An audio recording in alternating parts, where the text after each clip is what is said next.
Holidays-nale, adu namma GT Holidays da. South India's #1 travel brand. ஆச்சி பாதாம் drink. ஆச்சி பாதாம் drink ஒன்னு வாங்கினா ஒன்னு ஃப்ரீ. பழசுக்கு எப்பவுமே மதிப்பு இருக்கு. ஒரே நிமிஷத்துல உங்களோட யூஸ் மொபைல்ஸை நம்ம டோஃபேல வித்துட்டு பணமா மாத்திக்கோங்க. டீலிமிட்டேஷன் இருக்கா? இருந்தா எதன் அடிப்படையில் இருக்க போகுது? மக்கள் தொகையின் அடிப்படையில் அப்படி நீங்க கொண்டு வந்தீங்க அப்படின்னா அது தென்னிந்திய மாநிலங்களுக்கு நீங்க பண்ணக்கூடிய துரோகம் அப்படின்னு தான் பார்க்கப்படுது. பாஜகவுடைய தமிழ்நாடு பொறுப்பாளர்கள் என்ன சொல்றாங்கன்னா, தமிழ்நாட்டுக்கு எந்த பாதிப்பும் வராதுன்னு சொல்றாங்க. பிரச்சனை அது கிடையாது. நம்மளுக்கு கிடைக்கக்கூடாது 31 தொகுதிகள் தான் கிடைக்கும். 8 தொகுதிகள் குறையும். 40 பேர் போய் என்ன பண்ணிட்டு சொல்லி கேட்குற இடத்துல 31 பேர் போய் போனோம்னா அது எப்படி இருக்கும்? உத்தரப்பிரதேசில் எவ்வளோ percentage of seats MP seats increase பண்றீங்களோ அதே பெர்சன்டேஜ் இங்கே இன்க்ரீஸ் பண்ணுங்க. இந்த பிரதிநிதித்துவம் குறையக்கூடாது. நீங்க 800 ஆக்குங்க, 1000 ஆக்குங்க, 2000 ஆக்குங்க. 7.18% தமிழ்நாட்டின் பிரதிநிதிகள் அங்க இருக்கணும் இந்திய அளவில். தென்னிந்தியாவுக்கு தமிழ்நாடுக்கு சீட்டு குறையாதுன்னு சொல்றீங்க. அங்க எவ்வளவு சீட் அதிகரிக்க போகுது அப்படின்ற ஸ்டேட்மெண்ட்டை நீங்க இன்னும் வெளியிடல. ஏன்னா புதிய பாராளுமன்றம் என்ன கட்டியிருக்காங்கன்னா 543 இருக்கிற இடத்துல 888 இருக்கைகள் அங்க இருக்கு. பாப்புலேஷன் பிரகாரம் பாத்தீங்கன்னா நமக்கு பெரிய அடிவாங்க. பீகாருக்கோ இல்லை உத்தரப்பிரதேஷ்கோ நம்பர் ஆஃப் சீட்ஸ் இன்க்ரீஸ் பண்ணிட்டு தமிழ்நாட்டுக்கு எந்த பாதிப்பும் வராதுன்னு சொன்னீங்கன்னா அதுவே தவறு தான். ஸோ அதில் நம்ம கவனமா இருக்கணும். கனிமொழி மேம் சொன்ன மாதிரி ஒப்போசிஷனே இல்லாம ஒரு செஷனை நடத்தி எல்லாத்தையும் பாஸ் பண்ணிட்டு எல்லா பணத்தையும் ஆட்டையை போட்டுட்டு அது மூலியமா விளம்பரத்தை மட்டுமே பண்ணிட்டு மறுபடியும் இந்தியாவில் வந்து ஆட்சியை பிடிக்க முடியும்னு நம்புறாங்க. தமிழ்நாட்டுக்கு எந்த பாதிப்பும் வராதுன்னு சொல்றது வந்து நான் 39 சீட் இருக்குது அதுல இருந்து ஒரு சீட்டு கூட குறையாதுன்னு சொல்றது எங்களுக்கு அது வந்து ஏற்றுக்கூடாது. மாதிரி ஆர்எஸ்எஸோட சித்தாந்தமே ஒரு மாதிரி வித்தியாசமா வந்து வேலை செய்வாங்க. இப்பவே என்னன்னா உத்தரப்பிரதேசத்துக்கு 14.25% ரெப்ரசன்டேஷன் இருக்குது. நமக்கு எம்பி தொகுதி குறைஞ்சதுன்னு வச்சுக்கோங்க, வட மாநிலங்களில் இருக்கிறவங்களுக்கு ஏறுதுன்னு வச்சுக்கோங்க. நமக்கு இயற்கையாகவே உங்களுக்கு தெரியும்ல ஒரு பாரபட்சமான ஒரு நிலைமை தான் லோக்சபாவில். ஸோ மக்களும் உங்களுடைய கேள்வி பதில கேட்க ரெடியா இருக்காங்க, ஊடகங்களும் அதை வெளிப்பரப்புறதுக்கு ரெடியா இருக்காங்க. ஆனா வெளியில வந்து ஓப்பன் டிபேட் செஷனுக்கு உட்காரதுக்கு நீங்க ரெடியா இல்லை. நீங்க பாப்புலேஷனுக்கு ஏற்ற மாதிரி நீங்க எம்பி கான்ஸ்டிடன்சியோ எம்எல்ஏ கான்ஸ்டிடன்சியோ நீங்க வந்து இன்க்ரீஸ் பண்ணிட்டே இருந்தீங்கன்னா பாப்புலேஷன் கண்ட்ரோல் மெஷரே இருக்காது. பொதுவெளியில பேசுறதுக்கோ இல்ல வந்து மக்களோட உரையாடுறதுக்கோ மக்களோட களம் காண இன்னைக்கு எங்க முதல்வர் ரெடியா இருக்காரு. மோடிக்கும் அமித்ஷாவுக்கும் அந்த திராணி இருக்கிறதா? மேம், இப்போ இந்த நாடாளுமன்ற மறுசீரமைப்பு திராவிட முன்னேற்ற கழகம் காத்திரமாக எதுக்குது? அதுவும் இந்தியாவிலேயே ஒரு முன்னெடுப்பாக முதல் கட்ட, அதாவது யாரும் ஆரம்பிக்கல ஆனா திமுக ஆரம்பிச்சிருச்சு அப்படின்னு ஒரு விமர்சனமும் இருக்கு. அதை சுற்றி திமுகவுடைய நிலைப்பாடு என்ன இந்த டீலிமிட்டேஷன் பத்தி? மீண்டும் ஒரு விடுதலை போர் அப்படின்ற மாதிரி உரிமை குரலுக்காக தெற்கிலிருந்து அதுவும் திமுகவின் குரலாக முதலாக ஒழிச்சிருக்கு. மொழிப்போராகட்டும், நமக்கான மாநில சுயாட்சியாக இருக்கட்டும், நமக்கான உரிமைக்காக என்றுமே வந்து தெற்கிலிருந்து குரல் எப்பயுமே வந்து எழுந்திருக்கு. ஹிஸ்டரியில் பார்த்துட்டு நமக்கு தெரிஞ்சிருக்கும். அந்த வகையில் இன்னும் நாங்கள் சொல்லவே இல்லை, அதுக்குள்ளே வந்து நீங்கள் ஏன் இவ்வளோ பெரிய ஆர்ப்பாட்டம் பண்ணுறீங்க அப்படின்றப்போ, இதுக்கு முன்பு மோடி அவர்களின் ஆட்சியில் என்னெல்லாம் நடந்திருக்கு அப்படின்றத பார்த்துருக்கோம். விவசாயிகளுடைய போராட்டத்திலிருந்து நமக்காக தங்கம் வென்ற பெண்மணிகள் வந்து நாட்டோடைய டெல்லியில் உட்காந்து போராடுறதுலேருந்து நம்ம பல விஷயங்கள் பார்த்துட்ருக்கோம். பொறுப்பேற்ற நாள் முதல் தொட்டதெல்லாம் வந்து அவர்களுக்கு சாதகமாக முதலாளித்துவத்தோட ரொம்ப நமக்கு மேலே இருக்கிறதுனால தான் முதலாளி அப்படின்ற மனப்பான்மையோட நடந்துட்டு இருக்காங்க. அரசியல் சார்ந்து நம்ம வந்து பவர் இருந்தால் தானே இவங்க இவ்வளோ பேச்சு பேசுகிறாங்க அப்படின்னு நம்மளுடைய பவரை பொலிட்டிக்கலாக கம்மி பண்ணுறதுக்கான ஒரு முயற்சியாக தான் இந்த டீலிமிட்டேஷனை அவங்க கையில் எடுப்பாங்க அப்படின்ற ஒரு அச்சத்தை நம்ம இன்னைக்கு வெளிப்படுத்தியிருக்கோம். அப்படின்ற வகையில் நாங்கள் வந்து டீலிமிட்டேஷனை கொண்டு வர போகிறோம், மக்கள் தொகையின் அடிப்படையில் தான் கொண்டு வர போகிறோம் அப்படின்றத நாங்கள் இன்னும் சொல்லவே இல்லையே அப்படின்ற கருத்தை அவங்க முன்வைக்கிறாங்க. நீங்கள் அப்போது எங்களுடைய அச்சத்துக்கு நீங்கள் தெளிவுபடுத்த வேண்டிய இடத்துல இருக்கீங்க. இன்னைக்கு வரைக்கும் நம்மளோட பிஎம்ஓ இல்லை உள்துறை அமைச்சரோ இல்லை அவர்களை சார்ந்த பொலிட்டிக்கல் ரெப்ரஸன்டேட்டிவ் யாருமே அந்த டீலிமிட்டேஷன் பற்றின ஒரு ஒருமித்த கருத்தை வந்து வெளியே கொண்டு வரலை. செஷன் ஒன்று கொண்டு வந்தாங்க, பாராளுமன்ற திறப்ப ஆரம்பிச்சதோட சரி. அந்த புதிய பாராளுமன்ற இதில் வந்து பார்த்தீங்கன்னா பிஎம்ஓடைய வாய்ஸ் வந்து இன்னும் கேட்கக்கூட இல்லை. வராரு, உட்காந்துட்டு அவர் வாட்டு போறாரு, எதிர்கட்சிகளோட கருத்துக்களை கூட கேட்கறதுக்கு ரெடியா இல்லாத ஒரு நிலைமை இருக்கு. ஸோ டீலிமிட்டேஷன் இருக்கா? இருந்தா எதன் அடிப்படையில் இருக்க போகுது? மக்கள் தொகையின் அடிப்படையில் அப்படி நீங்க கொண்டு வந்தீங்க அப்படின்னா அது தென்னிந்திய மாநிலங்களுக்கு நீங்க பண்ணக்கூடிய துரோகம் அப்படின்னு தான் பார்க்கப்படுது. ஏன்னா மக்கள் தொகையை நீங்க குறைக்க சொன்னீங்க. தென்னிந்திய மாநிலம், முக்கியமா கேரளா, தமிழ்நாடு மாதிரியான மாநிலங்கள் அதை குறைச்சி நீ கட்டுக்குள்ள கொண்டு வந்திருக்கோம். நாட்டுடைய வளர்ச்சிக்காக நாங்க செஞ்சதுக்காக திருப்பி அது நீங்க பண்ற அநீதியை தான் பார்க்கப்படுது. ஒருவேளை மக்கள் தொகை அடிப்படையில் இல்லை அப்படின்னா எதன் அடிப்படையில கொண்டு வர போறீங்க அப்படின்ற தெளிவை அவங்க மேற்கொள்ளணும். அது இன்னைக்கு வரைக்கும் சொல்லவே இல்லை. எங்களுடைய அச்சத்தை வெளிப்பாடு இன்னைக்கு கொண்டு வந்து இன்னைக்கு 7 மாநிலங்கள் ஒன்று சேர்ந்து 22 22ஆம் தேதி சென்னையில வந்து ஒரு கூட்டம் நிகழ இருக்கு. ஸோ எங்களோட அச்சம் இங்க இருக்கு. மாநிலங்கள் ஒன்று கூடுது. தலைவர்கள் வந்து பேச இருக்காங்க. இதுக்கு அவங்க என்ன மாற்று கருத்தோ சிந்தனையோ வந்து வெளிவைக்க போறாங்கன்னு சொல்ல வேண்டிய தார்மீக இடத்துல இன்னைக்கு அவங்க இருக்காங்க. ஆனா இன்னைக்கு வரைக்கும் அதை பத்தி அவங்க வாயே திறக்கல. தமிழ்நாட்டுக்கு வந்து சீட் எண்ணிக்கை குறையாது அப்படின்ற ஒரே ஒரு ஸ்டேட்மெண்ட் வச்சு இன்னைக்கு ஒரு பாலிடிக்ஸ் ரன் பண்றாங்க. எங்க முதல்வர் அவர்கள் அதுக்கு தெளிவா ஒரு வார்த்தை சொல்லியிருக்காங்க. தென்னிந்தியாவுக்கு தமிழ்நாடுக்கு சீட்டு குறையாதுன்னு சொல்றீங்க. அது ஒரு பக்கம் இருந்தாலும், இன்னொரு பக்கம் நீங்க என்ன மாதிரி அரசியல் செய்வீங்கன்னு நாங்க நம்புறோம்னா, அங்க எவ்வளவு சீட் அதிகரிக்க போகுது அப்படின்ற ஸ்டேட்மெண்ட்டை நீங்க இன்னும் வெளியிடல. ஸோ அதை நீங்க ஒஃபிஷியலா ரிலீஸ் பண்ற வரைக்கும் எங்களுக்கான அச்சம் அப்படின்றது இருக்கும். பிரதிநிதித்துவம் குறைக்கப்பட்டால் ஆல்ரெடி நாங்க சொல்றதை நீங்க காதுல வாங்க மாட்டேன்றீங்க. பொலிட்டிக்கல் ரெப்ரசன்டேஷன் எம்பி சீட் வாயிலாக குறைக்கப்பட்டா ஒட்டுமொத்த இந்தியாவுக்கும் அது அநீதி இழைக்கப்படும் அப்படின்னு தான் திமுக நினைக்குது. We are against delimitation based on population census. தொடர்ந்து பேசுவோம் மேம். பொன்வில்சன் சார், இப்போ இந்த டீலிமிட்டேஷன் தொகுதி மறுசீரமைப்புக்கான தேவை நம்ம நாட்டில் இருக்கா அப்படிங்கிறதே முதல்ல ஒரு $1 மில்லியன் கொஸ்டின். தேவை இருக்கா சார் ஆக்சுவலாக? ஏன்னா புதிய பாராளுமன்றம் என்ன கட்டியிருக்காங்கன்னா 888 பிளேசஸ் 543 இருக்கிற இடத்துல 888 இருக்கைகள் அங்கே இருக்குது. அப்படி இருக்கும்பொழுது ஒரு அச்ச உணர்வு ஏற்படுகிறது. ஒருவேளை இவங்க இன்க்ரீஸ் பண்ணுறாங்களா? அப்போது பாப்புலேஷன் பிரகாரம் பார்த்தீங்கன்னா நமக்கு பெரிய அடி வாங்கும். இதே இந்த 533 பாப்புலேஷன் பிரகாரம் பிரித்தோன்னா நம்மளுக்கு கிடைக்கக்கூடியது 31 தொகுதிகள் தான் கிடைக்கும். 8 தொகுதிகள் குறையும். ஆனால் இப்போ பிஜேபியில் வந்து தென் மாநிலங்களில் ஒன்றுமே கிடைக்கலாம், பிரதிநிதித்துவம் இல்லைனாலும் வட மாநிலம் வச்சு அவங்க ஆட்சி பண்ண முடியுது. இந்த பாகுபாடு இருக்கக்கூடாது அப்படின்றதுக்காகத்தான் நம்ம ஏதாவது ஒரு ஃபார்முலா இதில் ஃபாலோ பண்ணோம். ஏன்னா 2026 மக்கள் தொகை கணக்கெடுப்பு எடுத்தாலும் 2028 அது முடியும்னு வச்சுக்கோங்க. 2029 தேர்தலுக்கு முன்னாடி அந்த டீலிமிட்டேஷன் பண்ணிட்டாங்கன்னா டீலிமிட்டேஷன் கமிஷன் ஒன்று வைப்பாங்க. அதில் ஆர்டிக்கலில் என்ன சொல்லியிருக்குதுன்னா, அந்த டீலிமிட்டேஷன் கமிஷன் எடுக்கிற முடிவுக்கு சுப்ரீம் கோர்ட்டே தலையிட முடியாது. அதுதான் அவங்களுக்கு ஒரு ப்ரொடெக்ஷன் கொடுத்து வச்சுட்டாங்க. அந்த டீலிமிட்டேஷன் கமிஷன் ஒரு முடிவு எடுத்து சொல்லிட்டாங்கன்னா அதில் யாருமே தலையிட முடியாது, இன்க்ளூடிங் சுப்ரீம் கோர்ட்டை, ஜனாதிபதி யாரும் தலையிட முடியும். அதுதான் முடிவு. அப்போது அந்த முடிவுக்கு என்னென்னா நாடாளுமன்றம் அதுக்கு வந்து கைட்லைன்ஸ் பரிந்துரை பண்ணணும். அவங்க டீலிமிட்டேஷன் எந்த மாதிரி பண்ணணும், வித் பாப்புலேஷனா இல்லை பர்சன்டேஜ் வழியாக. இப்போ நம்ம பார்க்குறது என்னென்னா நம்மளுடைய பிரதிநிதித்துவம் 7.18 மத்தியில். இந்த பிரதிநிதித்துவம் குறையக்கூடாது. நீங்கள் 800 ஆக்குங்க, 1000 ஆக்குங்க, 2000 ஆக்குங்க. ஆனால் சதவீத அடிப்படையில் 7.18% தமிழ்நாட்டின் பிரதிநிதிகள் அங்கே இருக்கணும் இந்திய அளவில். இதுதான் நம்ம கேட்குறது. இதுதான். ஆனால் என்ன ஒரு டிராபேக் இதில்னா, ஒரு மிகப்பெரிய வாய்ப்பு திமுகவுக்கு இருந்துச்சு. அதுதான் என்னன்னா, இந்தியாவிலே எந்த மாநில கட்சிகளுக்கும் இல்லாத ஒரு வாய்ப்பு. 18 ஆண்டுகளாக மைனாரிட்டி அரசாங்கம் மத்தியில் இருக்கும்போது அந்த அரசாங்கத்துக்கு கூட கூட்டணி ஆட்சியில் இந்த நாட்டின் தலையெழுத்தை நிர்ணயிக்கக்கூடிய இடத்துல திமுக இருந்துச்சு. இப்போ அதுதான் ஒரு டிராபேக். 1976 வந்து இந்திரா காந்தி கொண்டு வரும்போது யாரும் ஒன்றும் கேள்வி கேட்க முடியாது. இந்திரா காந்தி 25 வருஷத்துக்கு அதை தள்ளி போட்டாங்க. வாஜ்பாய் அரசாங்கத்தில், மைனாரிட்டி அரசாங்கத்தில் திமுக அங்கம் வகிச்சுது. அப்போ முரசொலி மாறன்லாம் அமைச்சராக இருந்தாங்க. அந்த நேரத்தில் இதை தள்ளி போடாமல் ஒரு புது ஃபார்முலாவை அமெண்ட்மெண்ட் பண்ணி சட்ட திருத்தம் கொண்டு வந்து இதை இம்ப்ளிமெண்ட் பண்ணியிருக்கலாம். இப்போவும் நம்ம ஸ்டாலின் அவர்கள் இப்போ திமுக சொன்ன மாதிரி சகோதரி கேட்குறாங்க, உண்மை, நம்ம உரிமையை கேட்குறோம். ஆனால் என்ன கேட்குறாங்கன்னா 30 வருடத்திற்கு தள்ளி போடுங்கள். அப்புறம் என்ன அர்த்தம்னா, உங்கள் பேரனோ உங்கள் பையனோ நாளைக்கு அவஸ்தைப்பட்டுக்கிட்டோம். இல்லை, பட் ப்ராக்டிக்கலி ஸ்பீக்கிங் நம்ம வந்து ஒரு போர்ட்ஃபோலியோவில் இருக்காங்க அப்படிங்கிறப்ப இப்போதைக்கு ஒரு 25 வருஷத்துக்கு எந்த பிரச்சனை இல்லாத ஒரு விஷயத்துக்கு நம்ம ரொம்ப மெனக்கடன்மான்னு யோசிக்கலாம் இல்லையா? ஏன்னா ஆல்ரெடி 25 இயர்ஸ் ஃப்ரீஸில் இருக்கு இல்லையா? ஏற்கனவே இப்படி தள்ளி போட்டு தானே அடுத்த ஜென்ரேஷன் வந்துச்சு. இப்போது கலைஞர் ஒரு கட்டத்தில் போராடி, இப்போ ஸ்டாலின் ஒரு கட்டத்தில் போராடு, அடுத்தது உதயநிதி ஒரு கட்டத்தில் போராடு, அடுத்தது அதே மாதிரி ஒவ்வொருத்தரும் ஒவ்வொரு தலைவரும் போராடிட்டு இருப்பாங்கல்ல. அந்த போராட்டம் இல்லாமல் நம்ம அதிகாரம் நம்ம கையில் இருக்கும்போது நம்ம அதுக்கு ஒரு ஃபார்முலாவை கண்டுபிடிச்சி அன்னைக்கே இதை டீலிமிட்டேஷனை பண்ணியிருக்கலாம் இல்லையா? 2001 வாஜ்பாய் பீரியடில் அது ஒரு $1 மில்லியன் கொஸ்டின் தான். அது அந்த நேரத்தில் பண்ணியிருக்க ஒரு வாய்ப்பு இருந்துச்சு நம்மளுக்கு, எந்த ஆட்சியாக இருந்தாலும். அந்த வாய்ப்பை நம்ம இழந்துட்டோம். இப்போ வந்து 30 வருஷம் தள்ளி போட்டாலும் சரி, தள்ளி போடுறதுக்கு ஒரு பக்கம் இருந்தாலும் ஒரு ஃபார்முலாவை நம்மளே சொல்லணும். திராவிட முன்னேற்ற கழக அரசு எடுத்திருக்கிற முடிவுக்கு நாங்கள் வந்து முழுமையான ஆதரவு கொடுத்துருக்கோம்.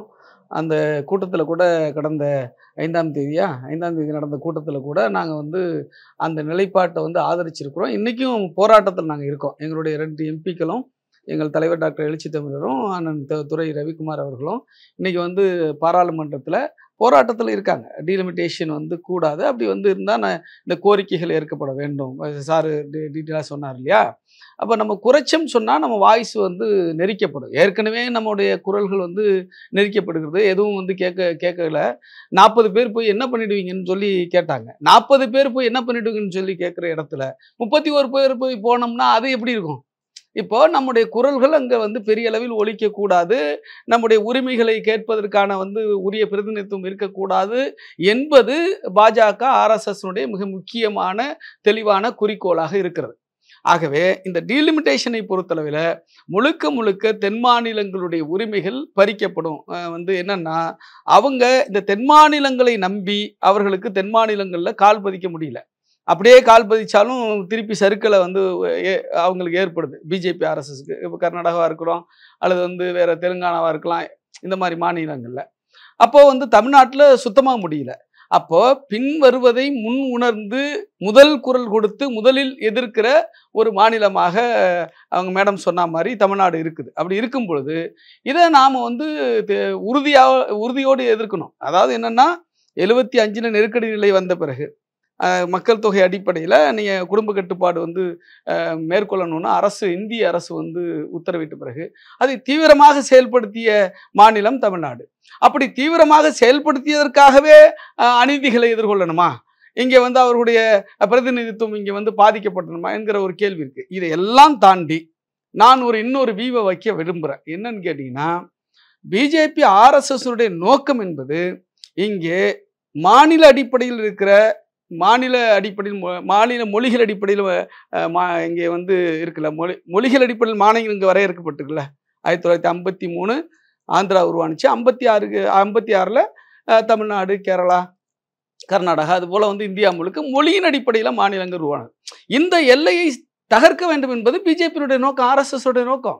இன்னொரு விஷயம், 888 சீட்டை இதுக்கு உருவாக்குனாங்க. இது வந்து ப்ரீ பிளான் அவங்களுக்கு. நீங்கள் அதாவது இந்தியாவில் மாநில அடிப்படையில் மொழியின் அடிப்படையில் எல்லைகள் இருக்கக்கூடாது, இந்த எல்லைகள் தகர்க்கப்பட வேண்டும், எல்லா இடமும் ஒரே மொழி பேசுகிற இந்தி மொழி பேசுகிற ஒரு நாடாக இந்தியாவை உருவாக்க வேண்டும் என்கிற சதி இருக்கிறது. நீங்கள் வந்து இங்கே நீங்கள் பார்த்தீங்கன்னா, இப்போ யூனியன் டெரிட்டரியை போல அனைத்து பகுதியும் மாற்றுவது அல்லது ஒரு யூனிட்டாக மாற்றுவது.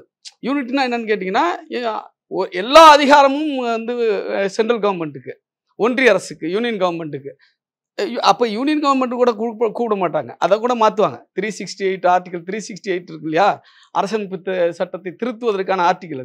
அதை பயன்படுத்தி என்ன பண்ணுவாங்கன்னா, மாநிலம் ஸ்டேட் கவர்மெண்ட் அப்படிங்கிறது இல்லாமல் போயிடும். ஒரே அரசு வந்து ஒன்றிய அரசு, மத்திய அரசு கீழே வந்து இதெல்லாம் ஜில்லாக்களாக மாற்றப்படும், மாவட்டங்களாக மாற்றப்படும், யூனிட்டுகளாக மாற்றப்படும். இந்த நோக்கம் பிஜேபி RSSக்கு இருக்கு. நான் சொல்றது புரியுதுன்னு நினைக்கிறேன். அனைத்து கட்சி கூட்டம் கூட்டப்பட்டு அந்த அனைத்து கட்சி கூட்டத்தில் பாட்டாளி மக்கள் கட்சியின் தலைவர் மருத்துவர் அன்புமணி ராமதாஸ் கலந்து கொண்டு தன்னுடைய கருத்துக்களை மிக அதிகமாக எடுத்து வச்சாங்க. அதில் முக்கியமாக எங்களுடைய கருத்து என்ன அப்படின்னா, மறுசீரமைப்பு விஷயத்தில் இன்னும் ஒரு மத்திய அரசு இன்னும் ஒரு தெளிவை ஓப்பனாக சொல்லலை. இன்னும் அதை கேட்டேன். இன்னும் ஒரு இடத்துல வந்து கோவையில் வந்து உள்துறை அமைச்சர் திரு அமித்ஷா அவர்கள் ஒரு விஷயத்த சொன்னாங்க. அதில் நமக்கு என்ன புரியுது அப்படின்னா, இதை மத்திய அரசுக்குள்ளே அவங்க ஒரு விவாதத்தை பொருளாக வச்சுருக்காங்களே தவிர இன்னும் பொதுவில் அவங்க பேசலைன்றதை நம்ம கூட்டிக்கணும். இப்போ மறுசீரமைப்பு உங்களுக்கே தெரியும், ஏற்கனவே 3 முறை சொல்லியிருக்காங்க. 42வது 42nd amendment act, 84th amendment act, 2026 வரைக்கும் எந்த சேஞ்சும் கொண்டு வரல. இது ஒரிஜினல் இன்டென்ஷன். மறுசீரமைப்பு விஷயத்தில் வந்து 1971 சென்சஸ் பண்ணுங்க அப்படின்றது ரீசன் என்னன்னா, பாப்புலேஷன் கண்ட்ரோல் மெஷர் அப்படின்னு.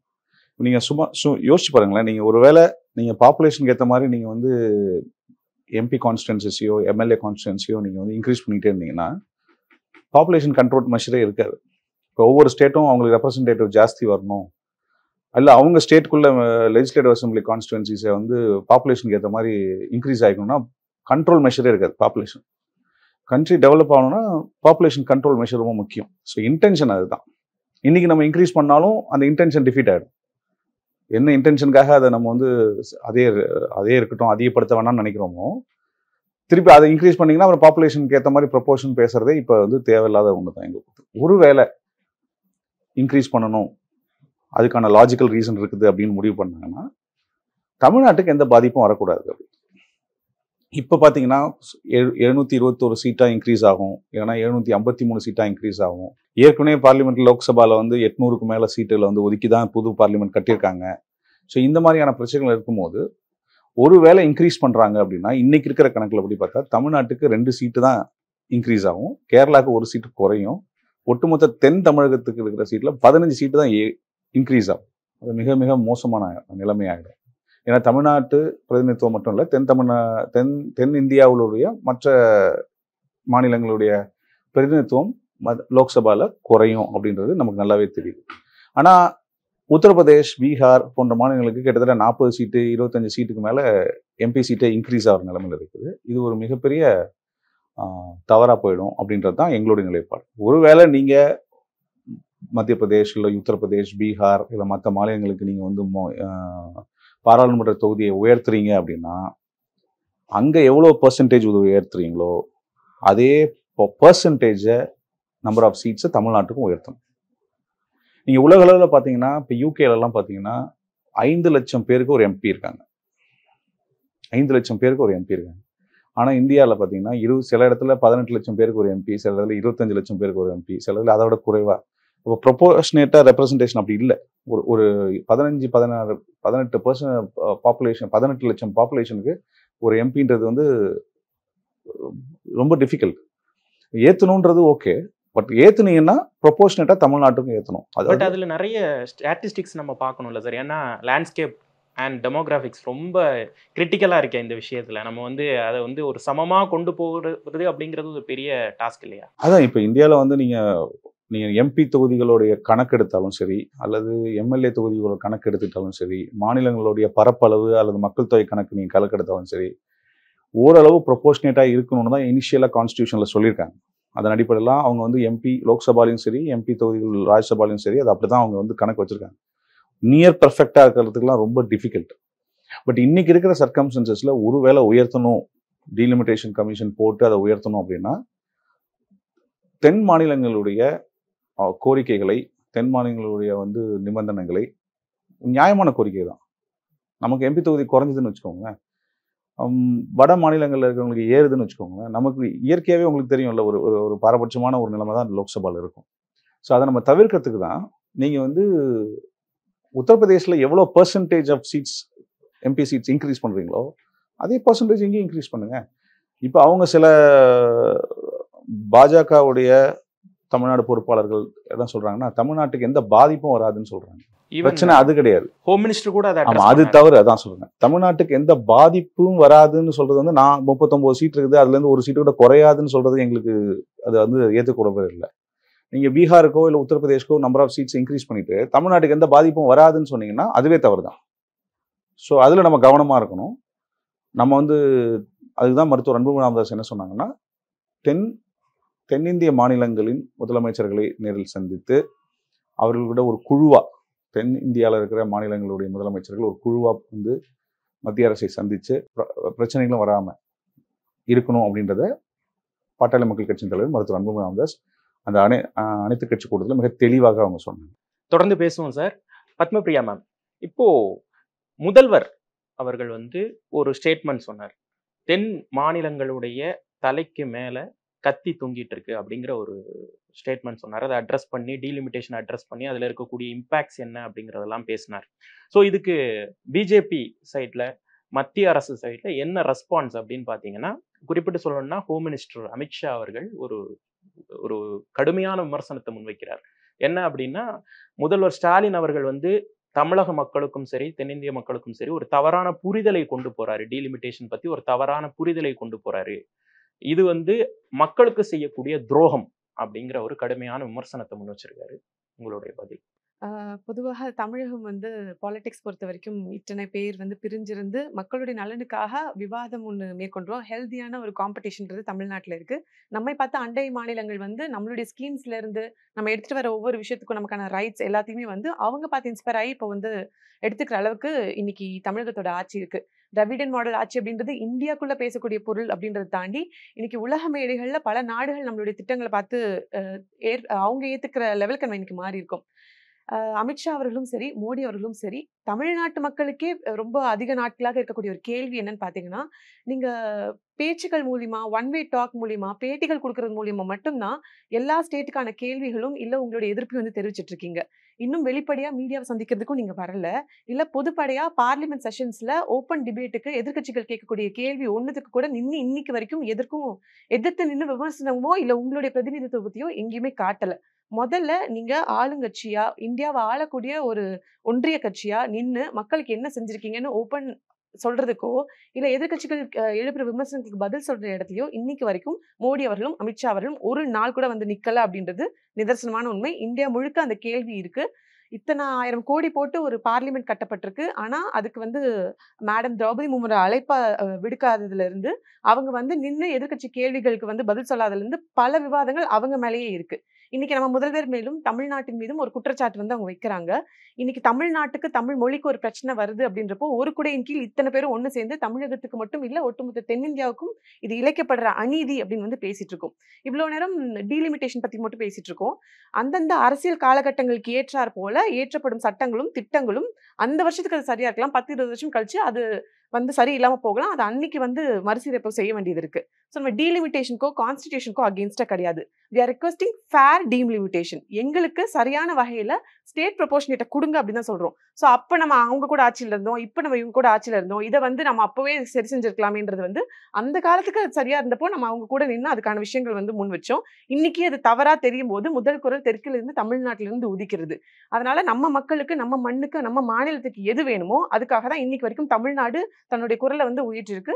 தமிழ்நாட்டுக்கான பிரச்சனையா மட்டும் இல்லாம ஒட்டுமொத்த தென்னிந்தியா மட்டும் இல்ல, வட இந்தியாவுக்கும் சேர்த்து இன்னைக்கு நம்ம வந்து போராடுற நிலைமையில இருக்கும்.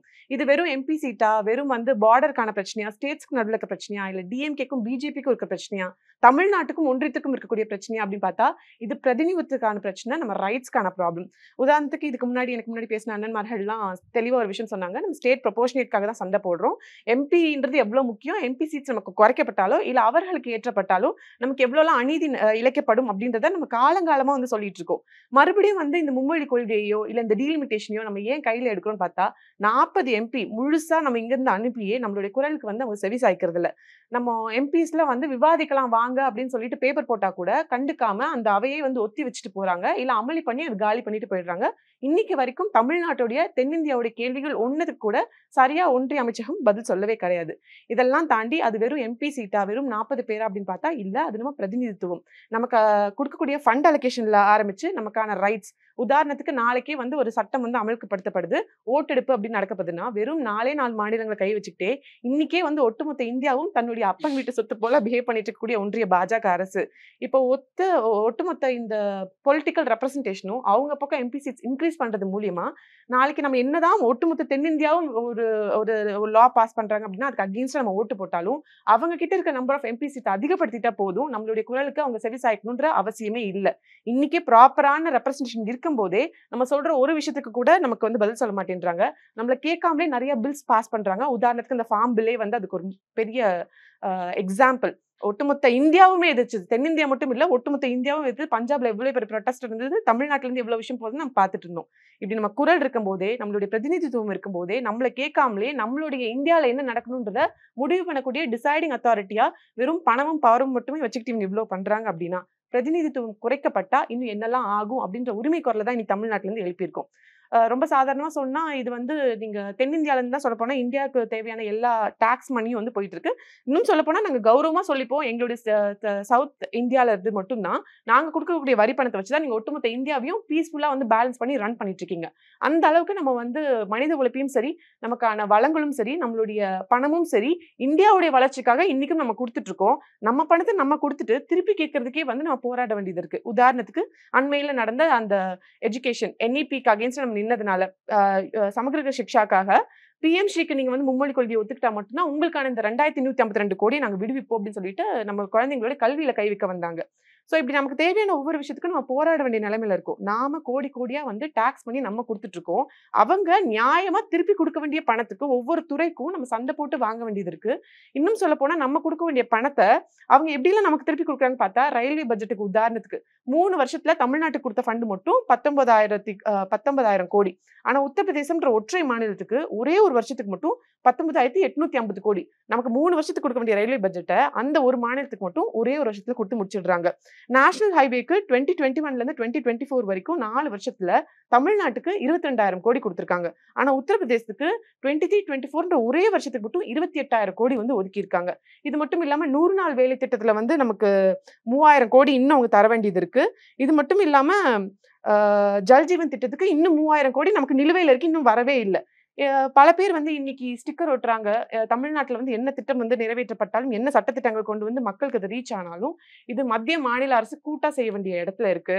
அப்படி பார்த்தா இது மோடி அவர்கள் தான் கொண்டு வந்தாங்கன்னு சொல்லிட்டு எல்லா இடத்துலயும் லேபிள் ஒட்டப்படுது. ஆனா உண்மையில என்ன நடக்குதுன்னு பார்த்தா, நம்மளுடைய பணத்தை நாம கொடுத்து அந்த திட்டங்களை முடிச்சு வச்சிடுறோம். ஆனா நமக்கு தர வேண்டிய பணத்தை அவங்க இன்னைக்கு வரைக்கும் தரல.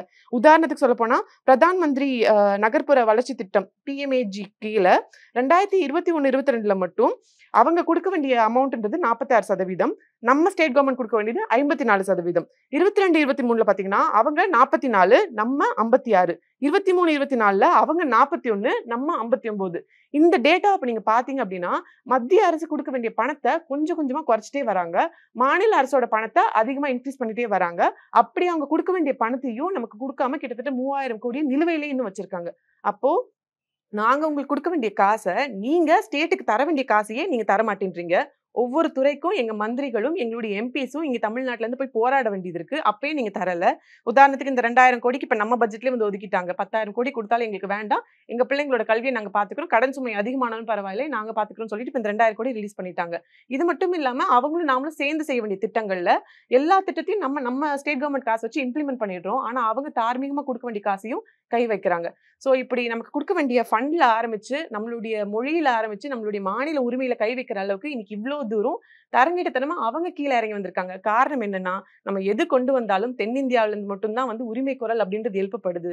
தமிழ்நாடுன்ற ஒற்றை மாநிலம் அதுக்கு முன்னாடி வந்து நிக்குதுன்ற அச்சத்தினால இவங்களை சும்மா விட்டாதானே இவங்க இவ்வளவு கேள்வி கேட்கறாங்க.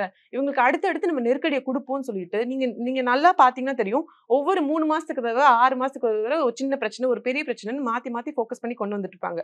நீங்க ஒரு நல்ல கேள்வி கேட்டீங்க. இங்க இருக்கக்கூடிய பாஜக தலைவர்கள் வந்து நிர்வாக ரீதியாக நாங்க இதை கட்டமைப்பு பண்றதுக்காக இதை கொண்டு வந்தோம்னு வச்சிருக்கலாம்ல, நீங்க ஏன் அதை அப்படி பாக்குறீங்க அப்படின்னு கேக்குறாங்க. நிர்வாக ரீதியா, கட்டமைப்பு ரீதியா நீங்க நார்த் இந்தியால என்ன பண்ணிருக்கீங்க, அதனால என்ன ரிசல்ட் வந்திருக்கு அப்படின்றது ஒட்டுமொத்த இந்தியாவும் அறிந்ததே. அதே நிர்வாக ரீதியா தென்னிந்திய மாடல்ல என்ன நடந்திருக்கு அப்படின்றத நம்ம பாக்குறோம். சக்சஸ்ஃபுல்லா இருக்க நம்ம மாடலை இம்ப்ளிமெண்ட் பண்றதை விட்டுட்டு ஃபெயிலியர் மாடலான நார்த் இந்தியன் மாடலையோ குஜராத் மாடலையோ இந்தியா முழுக்க கொண்டு வரணும் அப்படின்ற ஒரு முயற்சியை இன்னைக்கு எடுத்துட்டு இருக்காங்க. அதை இந்த டீலிமிட்டேஷன் மூலியமாவும், இந்த மும்மொழி கொள்கை மூலியமாவும், மற்ற விஷயங்கள் வரைய ஒன்னா இம்ப்ளிமெண்ட் பண்ணணும் அப்படின்றது தான் அவங்களுடைய ஒட்டுமொத்த எண்ணம்.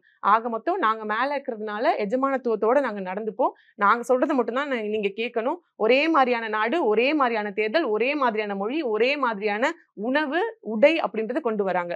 உதாரணத்துக்கு நம்ம எதிர்பார்க்காததுக்கு நம்ம எம்பிஸ் வந்து இப்போ வந்து ஃபேர் டீலிமிட்டேஷன் சொல்லிட்டு டிஷர்ட் போட்டு போனாங்க.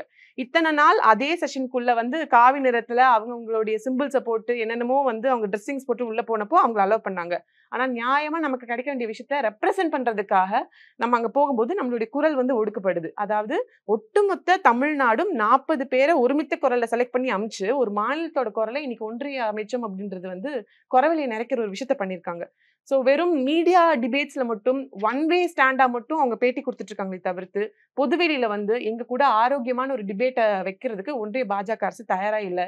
ஏன்னா தொட்டது எல்லாத்துலயுமே ஊழல், எல்லா ஸ்டேட்டையும் வந்து ஒடுக்கணும்னு நினைக்கிறாங்க. கேள்வியே இல்லாத மாதிரி கனிமொழி மேம் சொன்ன மாதிரி ஒப்போசிஷனே இல்லாம ஒரு செஷனை நடத்தி எல்லாத்தையும் பாஸ் பண்ணிட்டு எல்லா பணத்தையும் ஆட்டையை போட்டுட்டு அது மூலியமா விளம்பரத்தை மட்டுமே பண்ணிட்டு மறுபடியும் இந்தியாவில வந்து ஆட்சியை பிடிக்க முடியும்னு நம்புறாங்க. எந்தெந்த மாநிலங்கள் அவங்க ஆட்சி வர்றதுக்கு துணையா நின்னாங்களோ இன்னைக்கு அந்தந்த மாநிலங்கள்லயே வந்து இளைஞர் புரட்சின்றது நடக்குது. ஏன்னா வேலை வாய்ப்பு இல்லாம போகுது, மக்களால வாழ முடியல, குழந்தைகளோட பிறப்பு சதவீதம் வந்து பாதிக்கப்படுது, பெண்களுக்கான பாதுகாப்பு இல்லாம போகுது, அவங்க நம்மளை நோக்கி படையெடுத்துட்டு வர நிலைமைன்றது மாதிரி இருக்கு. ஒட்டுமொத்த இந்தியாவையும் இன்னைக்கு காக்கக்கூடிய தென் இந்தியா அப்படிங்கிறது சக்சஸ்ஃபுல் மாடலா இருக்கும்போது அவங்களால ஏத்துக்க முடியல. இவங்க இப்படியே விட்டா திருப்பி திருப்பி கேள்வி கேட்பாங்க அப்படின்றதுனால தான் நமக்கு அகெயின்ஸ்டா, நம்ம தலைவர்களுக்கு அகெயின்ஸ்டா, நம்ம ஆட்சிக்கு அகெயின்ஸ்டா அவங்க பொய்யான செய்திகளை விட்டுட்டு இருக்காங்க. ரொம்ப இன்னும் சொல்ல போனா இந்த சைபர் பாதுகாப்பு நிறுவனமான மெக்காஃபி வந்து அண்மையில வந்து ஒரு ரிசர்ச் ஒன்று பண்ணியிருக்காங்க. அதுல போய் பாத்தீங்கன்னா 75% மீடியாக்குள்ள உலா வர செய்திகள் எல்லாமே பொய் செய்தி, ஸ்கேமான விஷயம். அதுல 38% பேர் வந்து பாதிக்கப்படுறாங்க டைரக்டா இந்த மாதிரி ஸ்கேமர்ஸ் மூலியமா. இது எதுவுமே வந்து ஒன்றிய பாஜக அரசு தடுக்கவே இல்லை.